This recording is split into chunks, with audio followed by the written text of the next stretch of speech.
Pirating anime is a crime. However, just because something is illegal doesn't mean it's inherently immoral or unethical. Piracy is divisive, with many against it, many for it, and an array of people in between.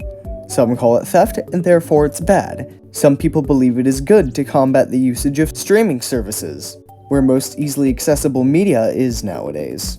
Even though it may often seem like it falls into a gray area, there's always an answer upon closer inspection. Piracy of anime, and other TV shows, itself isn't inherently wrong. Chapter 1. How is pirating anime different from pirating other digital creations?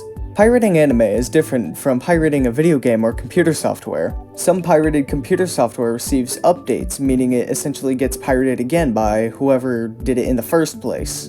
As for video games, they tend to have closer ties to those responsible for making them. One does not simply broadcast a video game, or put a video game on a streaming service.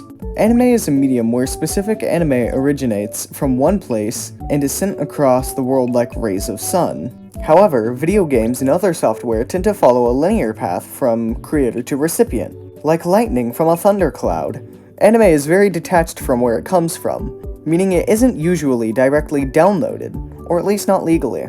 It is imperative that piracy of anime cannot be treated the same way as piracy of video games or other software that one gets directly and linearly from another source.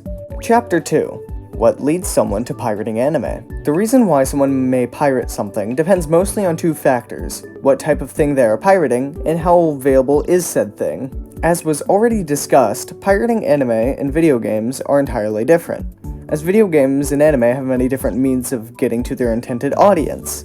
Many anime and many video games just simply aren't available worldwide, and those that are may be locked behind steep paywalls, and this creates a bigger problem for many anime fans, with the latter problem being especially troublesome for low-income anime fans, or those who are too young to have a job and therefore cannot pay for a streaming service. If a video game is not allowed in a certain country, it doesn't take that much effort to find a copy on some sort of online shopping website, like eBay. To add to that, a video game is usually a one-time purchase, unlike streaming services that tend to be monthly fees.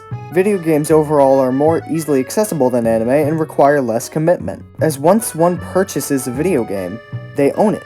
One does not own the shows on the streaming services they pay for. Shows regularly get removed from streaming services, usually every month, an example of like Netflix.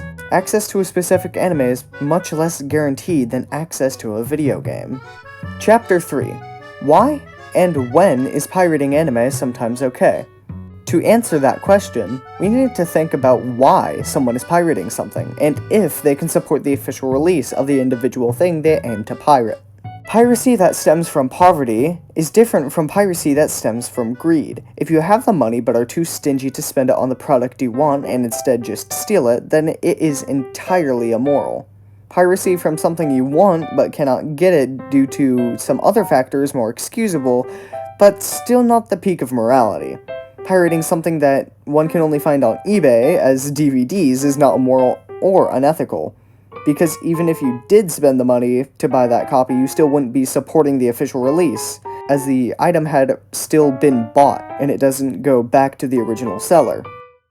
Individual action taking place doesn't matter as much as the agent performing the action and the receiver receiving said action. One might argue all piracy is piracy of desperation, and that is simply untrue. It is incredibly unlikely that over 80% of all Minecraft accounts would be pirated if piracy was only done in desperation.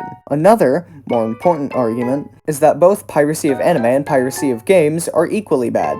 This point comes from a good place but just doesn't stack up. Anime is inherently temporary. One rarely owns the anime they like, just the access to it. Video games are usually with the owner permanently, or at least stay in online shops for longer than anime stay on streaming services. Now that all of that had been covered, it's pretty obvious that piracy, especially of anime or other TV show, is not bad in and of itself. Rather, the who, what, and why is much more important, as they paint the rest of the story.